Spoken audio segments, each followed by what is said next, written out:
Twitchcon it is. Okay. He said Twitchcon. I had the tabs in a different order today. All right. So it says convention center event worker bemoans Twitchcon, says they're moving out. Thank God.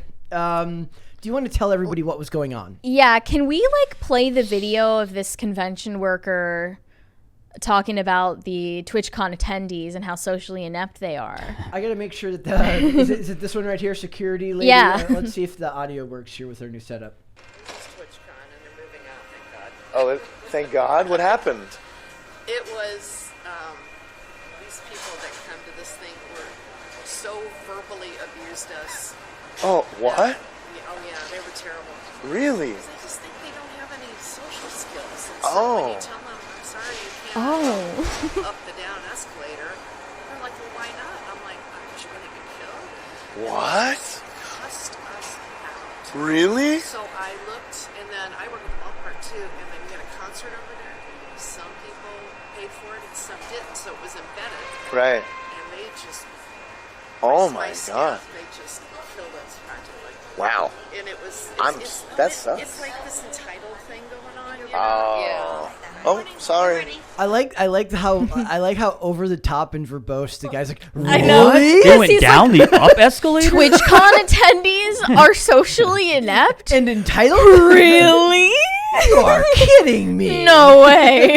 That has to be a huge pain in the ass, though, being security at an influencer convention. Can you imagine? Yeah, because everyone thinks that they're the special person who should get special access, early access. Yeah, everyone's trying to do the big thing. We were just talking about New York Comic Con and how there was a press, an entire press line held up from getting into the event because one person was mad and making a fuss that they didn't get early access as a journalist. Oh my God. And then there were other issues at New York Comic Con. 2 people died.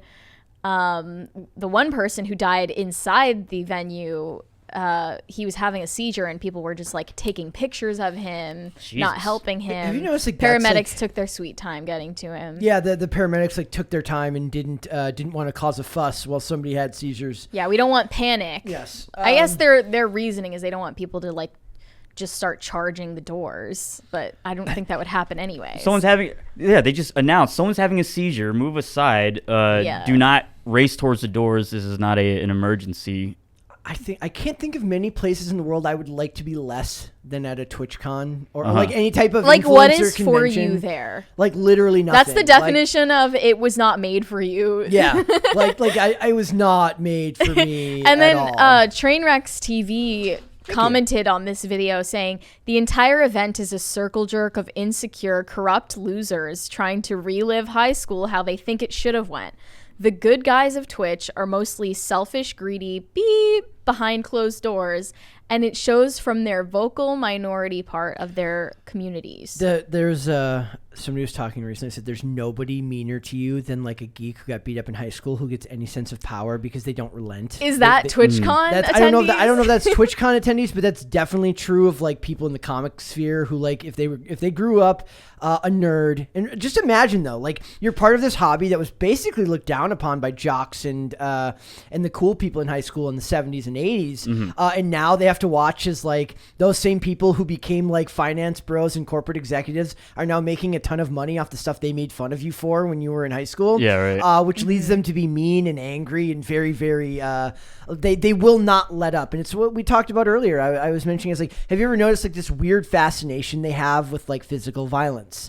Where they're I would punch him in the face. They would never actually That's do the feeling I get when I watch Stephen King adapted films, how the bullies are just psychotically murderous, insane. Yeah. And that is so not realistic at all. Yeah, you can really see what happened to Stephen King. Yeah, you can see into his mind more than anything. And he's a weirdo anyway. Anyways, there were other incidents in TwitchCon. One person he reported that he saw Hassan losing his temper at a fan for asking a question that he didn't like. And that kind of goes with like the fact that when you communicate with people digitally, you're allowed to kind of curate your interactions with people, and then you thrust them into the real world. And yeah, then they can't do Hassan that. is like, everyone doesn't love me. Hassan is the prime example of someone who talks big online but cannot back it up because he wouldn't fight Sam Hyde. Yeah. But that's another conversation for another day, I guess. And there was reports of overcrowding, people charging through, trampling disabled attendees. Amaranth had a perceived stalker, which that language felt like a backhand to me. They're like, oh, maybe she had a stalker and maybe she didn't. There was a streamer stalker named XQC who reported being sexually assaulted during the event. And all of this stuff, it's just like, this is what happens when the internet is let loose on actual society. And there was drama leading up to TwitchCon for months as well, because the platform has been under fire for cutting pay for streamers. And then they booked Megan Thee Stallion as a performer there. And it's Imagine like, her. You're owned by Amazon. You obviously don't have budgeting issues. You just wanted to cut the pay of streamers, which, like, no problem here. I don't really like Twitch streamers. I'm not here to defend them, but I would love to get like a mic'd up segment with Megan Thee Stallion at TwitchCon, having to like interact with like Twitch streamers. Like, she's just this. It's such a weird pairing, right? Like, why did they pick her? She's such like a mainstream normie, and she's just over here, just like, what the hell is going on? Like, here? who are these people? And I do want to talk about the part you were just mentioning, where they talk about the cold way in which Twitch streamers, Twitch is treating their creators. It says during his stream yesterday, the man known for his collaborative work with creators like Hassan and Austin Show expressed frustration with the platform that he believes is starting to lose its identity. It says, quote, I can't come to Twitch's defense anymore, he said. Your whole identity is that you're a creator-first platform. You're not anymore. You're not. YouTube is killing you. Absolutely essing on you. I'm not going to say it for the... if there's any reason that we haven't left, it's that our audience is here. First of all, YouTube is not a creator-first platform anymore and has not been for a very long time. I don't think it has been for like a decade, ever since AdSense came about. And in general, like every time there's an adpocalypse, every time, remember when in 2020 or 2019, when they pledged like $250 million to like mainstream press so that they could start pushing authoritative news sources and stuff like that. YouTube wants to be the mainstream media. It's very irritating trying to find anything news related on, because it is just NBC, CNBC. CBS. I don't want to see two anchors talk about this and have this really watered down but the other thing is, like with YouTube, you definitely know it's not creator first. With taking away the dislike button. Yep. They just made up. They said there's a community of people that are being attacked by dislike mobs, and we hear you. You want to get rid of this, and everyone was like, nobody wants to. It makes no sense. But aside from that, like whether or not they're creator first, we know they're not. They are seeming to overtake Twitch in terms of like streaming. Is that true? You I think so. Yeah, I hear a lot of people moving over to YouTube from Twitch. That's really interesting to me, because like when I think of like streaming, I still think of Twitch. Well, because Twitch is like this insular thing, and then the culture is continuing to change, and the problems that creators are bringing up are not being addressed, especially the issues of like child exploitation, and certain creators are held to a double standard. Like there are creators that seem to break their TOS all the time, especially involving like sexually graphic content. All of those, and they're left alone, but like others seem to be banned for no reason. All of those extremely resourceful Twitch girls who always find a way to get around the TOS. So they was like, the determination of a crack addict getting his next fix. I can use a hot tub. I can't use a hot tub. I can't use a bath. I can use a hot tub. I'll just do ASMR. I love it, because it's like, it's just making these insane new genres just by trying to avoid everything. Creative destruction. Yeah, it's really like a psychological thing, like figuring out what do people find that's appealing about this, and by removing elements, it just shaves it away to like its core whatever element. I can respect like the literal hustle of them like thinking over like how can I get around the censors to exploit people with my physical appearance. Somehow them sitting in a hot tub in a bikini is less offensive to me than them licking a prosthetic ear microphone. Sorry, like I'd rather they would be in a hot tub. I've heard that ASMR is like that's actually like only a certain percentage of people are actually like predisposed to liking There's that. some neurological function involved that I don't understand. So they're cutting their audience down. They're like, of those people, of my audience of horny 14-year-old fans, you gotta find your niche. Which percentage of those would like to watch me lick a microphone? And that'd be a very dedicated once they find it. Yeah. I mean, because it's, again, like shaving away, and then people, exactly what they want to hear. Yep. And then they start talking about contracts and renegotiating contracts, and I just laugh at that because they're doing these he's like it took 90 days to get their contract renewed, and I'm imagining all of this happening through email, whereas if this happened in the real world, you'd go meet with them in person. But there's just I wonder if it's like they have less respect for these creators, so they won't even take meetings with them, and it kind of speaks to the impersonal nature of trying to get anything solved digitally when something goes wrong. It's Amazon. Yeah. It's the Borg. Yeah, exactly. Right. Like if you're a YouTube creator and you get a copyright claim or something like that, it's not like you can assuage your fear or anxiety by having a person you can call. You have to start an endless email chain and talking with a rep from the company and if you have a rep, if you're big enough and you have your own rep and stuff. I don't like that. have a rep. I have 1.6 million subs. I still can't. No rep. So you have to go through Twitter, and then you have to, at Team YouTube, and then hopefully get enough retweets and likes on it that they have to pay attention to it and say, all right, we'll look into this. Only if it is a PR problem for them. Yeah. Otherwise, they won't pay attention to Oh, yeah, they'll problem. ignore it. And then half the time they say, well, we reviewed it and it makes no sense. And it's like, all right, well. Maybe it makes no sense because you can't read. Yeah, we reviewed it and we still strike the video or whatever the issue was. So what were the other safety concerns there? Well, we've also got the death trap foam pit, which we mentioned. Where any and all adult film stars go to break their back. Okay, not just adult film stars. There was two other streamers who were not porn stars also got injured in there. I think someone dislocated their knee jumping in there. Those I'm just picturing like how is there not like a company this big? How is there not like It some was dude Lenovo. there measuring the depth of that pit? Yeah, it no was one figured it out. Lenovo that put that That's foam pit why. there. It's, like if you're making It's so Lenovo random. laptops, how why does Lenovo have a foam pit? We'll never know. I don't understand. Like I would love to be at that meeting where like they're like get the 20-somethings into this room and start figuring out this Fun stuff. This live streaming convention this newfangled live streaming convention that the kids are having. So my question is, how did this person even get to this platform in the center of the foam pit without realizing that it was very shallow? That's a very good You would think they would say this is about a foot deep,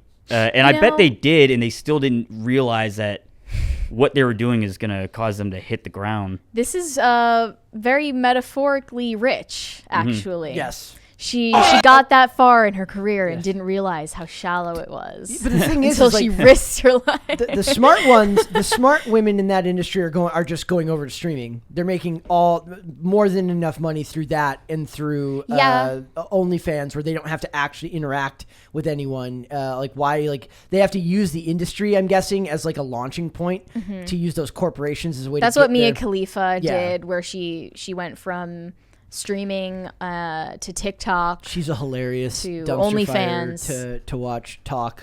She's hilarious. Oh yeah, I just recently saw a headline that was like, apparently my husband's uncomfortable with my past. That's weird. That's crazy. That's crazy. Here it is. I just hate it. Gives me the heebie-jeebies just to think about it. And the fact that they grabbed her out of the foam pit and laid her down on the floor after that, you could literally kill somebody. Oh my god. Yeah, you could really feel that. Yeah. Yep. And she played it off, laughing at first. She's like, I'm fine. And probably was like, Jesus, So bad. broke one of my vertebrae. I've in actually 2 places. I've had spinal issues through skating before, and it's not a pleasant. Have you broken your spine? No, but I've had Okay. disc problems from a fall to like that basically compressed it, and it's not a pleasant experience. It's not fun. Yeah, what actually ended up happening to her? Like, what were the? She got a rod placed in her back to. Sorry. For those listening on Spotify, Brett is I'm looking like a 14. 14-year-old boy right I'm now. 14, I She got can't a rod help it. placed to her spine. So I mean, she you could can't heal. say that without knowing that at least somebody's gonna laugh. Ah. This is still a free country. We're still a country. So I won't censor you. Exactly. It's okay. So, like, is there anything that you would like to do less than go to a Twitchcon? Like, if now, I don't know. I feel like I would go to an anime convention just to laugh at people. So why not TwitchCon? like Antifa rally before TwitchCon, maybe. That's a day's schedule. Anime conventions can be very, very irritating. Really? I mean, as a vendor, I've been there, and then in front of Oh. you are like people enacting the voices from some anime. It's just super high pitchy, and they're just screaming at each other and yanning and. Mary's getting secondhand annoyed already. I'm already like clenching my fists. It really, like, I remember, you want to be happy for them. They're all dressed up in character. They're the people who buy the merch. But then you have to say, can y'all just like move away, out of the way of the booth? Yeah. Go somewhere else. Yep. It's Mary. Next year that's what we're gonna do for the show. We're gonna send you to TwitchCon and to Just reporting live from Trying Not to Hurt These People. It's Mary from Pop Culture Crisis. It's like Mary has the slapping game where she slaps first and then quits every time she forfeits. And then I heard some of the biggest headliners from this TwitchCon were VTubers. Same thing for Comic-Con. Yeah. What is a VTuber? It is a virtual avatar with a person behind it, Wizard of Oz style. So that why voices it?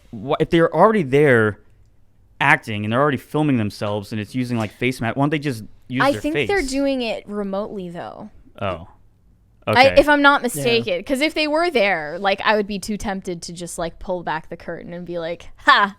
Yeah, it's definitely one of the things that I'm not keeping up with the times on is VTubing. It seems so strange to like me. Maybe you could try it. I didn't feel should. old until I heard the term VTuber. It's like, nope, I draw the line here. I don't know what the hell that is. Yeah, I refuse to know. Yep. And I do want to mention Keffels and Yeah, Keffels is a transgender Twitch streamer who recently made her first public appearance at TwitchCon for a while after running off to Northern Ireland, wish I could just run off. fleeing supposedly for her life from people trying to harass her.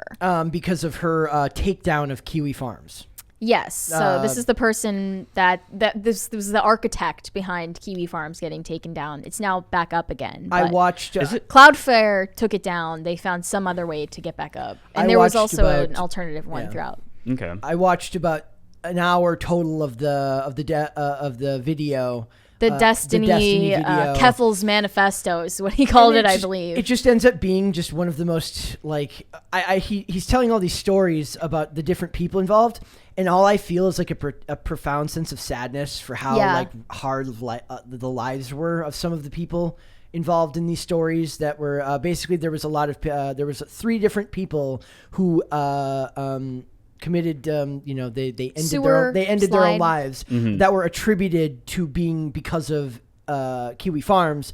And all I could think of while I was reading these stories was just how it was Chloe Segal, Terry Berry, and I forget the third name. I had it, but it was just all that their lives were just so difficult and very, very very traumatic. Very lost people who got even more lost with the internet influencing their lives. Yeah, you have to be super involved in the internet. I mean, I have no problem with Kiwi Farms. I think that there should be a place where people can just do exactly what they're doing there, but you can just ignore it. You don't have to go there and read threads about what people think about you. That's one of the funniest things when I was reading it is like the amount of there was actually, what was it, Terry Berry? One of them was like very open with them and diplomatic and said I read what you wrote about me, and although I don't agree with all of it, like I'll take it as a moment to like learn something about themselves through what they said about him, and they actually had a fairly decent exchange. But the idea that if you're going to go someplace and seek out all this information that you know is going to be basically like a really big rebuke of your character, you're hurting yourself. Right. If you can't take it. If you can't take it. Like, and that's very, very difficult for some people. Like, I'm not a huge fan of like I don't read the comments on the stuff that's said about us, because it's just like, it's not going to change how I do my job. I'm going to do my job the same way anyways. And the people that have strong opinions on it one way or the other, some people reach out to me and will have critiques of stuff that I have to say, but that's not like saying anything about me as a person. They just disagree with my opinion. That's fine. Right. But it's people that have these like sweeping generalizations of who you are based on one thing that they heard you say in one live stream or one video. You shouldn't take it seriously, but the human brain isn't that rational all the time. Yeah, I mean, you do always focus on the criticism one way or the other, but it's just like, okay, evaluate it. Is this real? Am I actually guilty of these? Is this something that I agree is incorrect behavior? And then change it if you actually think so. But if you just want to be validated by every single person, then get off the internet. The goal, I think, like for me, it's to don't read the negative stuff, but don't read the positive stuff either. Like just do your job the best way you know how, and don't focus on the good or the bad, because it's not like the affirmation isn't something you need either. You don't need people to tell you you're doing a good job for like outside of the people that you're working with.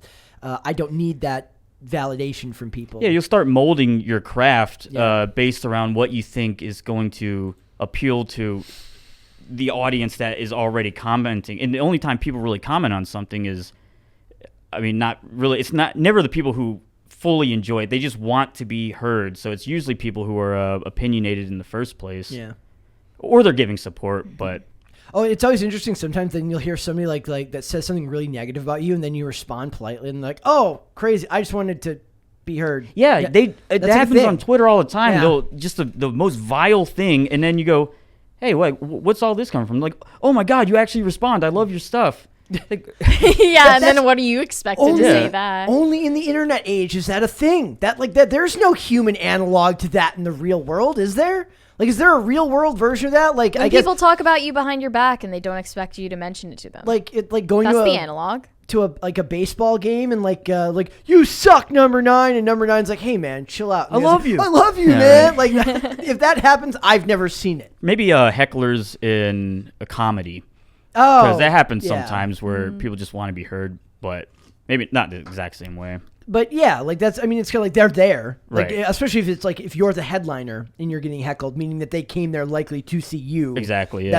That's a little bit different. Or sometimes the heckler is like the uptight girlfriend or boyfriend of whoever drugged them to that show. Drug, is that the right way to? Would you say dragged? Dragged. Not drugged. That would be bad. Yeah. Drugged them to the show. Disavow. Well, the paradox with all of this is the people like Keffels or the other individuals involved, they're the most negatively affected by reading what people have to say about them, but the most addicted to that feed. I don't envy that, like that spiral. I can't tell if this is a grift or not, or if, like, is it intentional that she kind of came out of nowhere and is constantly openly making herself a victim, getting her name trending, knowing that this is growing her brand. Was she big a few months ago? I'd never even heard of her. Her rise was in 2020. Okay. But also she was active in Canadian politics before that in their Communist Party. I see. Lost two different elections and then left politics. It's a strange lore there. Yeah, that was the interesting. Like, she went from politics to Twitch streaming, and like it started with games, but then it became about politics. That's someone who likes the attention. Yeah, and it's easy to get attention if you're constantly being attacked. So like bad attention or good attention, because she gets a lot of support from the people who side with her, and then that's where the money comes in. Then she can make a GoFundMe because I'm being attacked by internet trolls, and do what Anita Sarkeesian did and raise some exorbitant amount of money recently, like in the hundreds of thousands. For what? Like I don't know, fleeing the country. Okay. I have to flee the country for one day. Give me $300,000 $1,000. or like whatever amount it was. Because, it was like, insane. Trolls are attacking me. And that's what it felt like for those three individuals that they talk about in the Destiny, that he talks about in the Destiny video, that it felt like that they were part of a community that was like, they're all addicted to the drama. Like they're all talking about all these interactions between all these people. And I don't have the patience for that in the real world. I don't. Like Because you don't have village gossip anymore. So you have to do that. So it's sad to see. And then for this, it's like she didn't get none of the articles that I saw pushed back on why. Now, do you want to explain to people why exactly she was on Kiwi Farms? I don't want to get into all of the details because I'm not even the most well versed about it. But like stuff involving minors. Yes, Okay. and hormones and stuff like that. Yeah. So she's on there, and none of the articles mentioned it.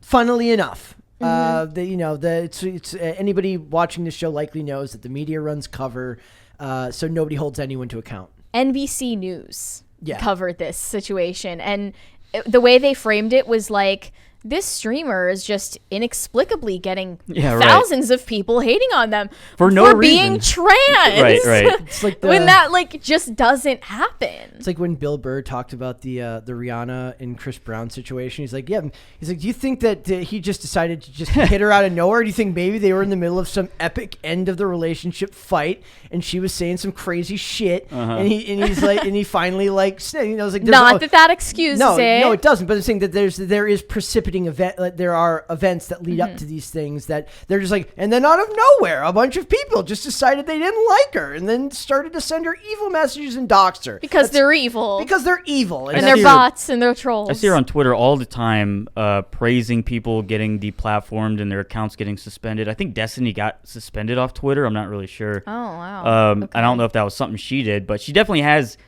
her own troll army to go and attack these people. I don't really have much opinion one way or the other about troll armies, but for someone who really praises people getting their accounts taken down, you just make yourself such an unlikable person that's where that hatred comes from. Is you're putting it out there first, and of course you're going to get attacked. And then it's cry bullying. They cry out in pain as they hit you. Exactly. They're like, oh, what do you mean? Why? How dare you come after me? It's like, well, because you're championing that motion going the other way. Yeah, and they're framing these changes as victories, that Kiwi Farms was blocked by Cloudflare, that Wayback Machine deleted all of its archives of anything that was ever on Kiwi Farms. That's insane. That is like worse than social media censorship. Isn't there some connection between Keffels and the Wayback Machine? Could be. Well, Like it's like somebody in her family started it, or is that No someone way. else? I'm trying to remember what the connection was. Wow. I could be thinking Wayback Machine, and I think I'm confusing these stories. That would be crazy if true. I don't know. But like just the fact that all of these threads that keep tabs on like not just innocent people, but also people who are doing really nefarious things through the internet are on Kiwi Farms, and that's why they wanted to take it down. Yep. But yeah, I just thought I would cover that this person showed their face at TwitchCon unopposed with security detail from TwitchCon. With security. Not private hired. From TwitchCon. Oh, I was gonna say Wow. and private security paid for by the people that she got from her GoFundMe or whatever. Yeah, Yeah. $300,000 from TwitchCon. Yep. Let's go So they're openly endorsing this person. Thanks for watching this clip, guys. If you want to see full episodes or follow us on social media, links are in the description below. Bye. Bye.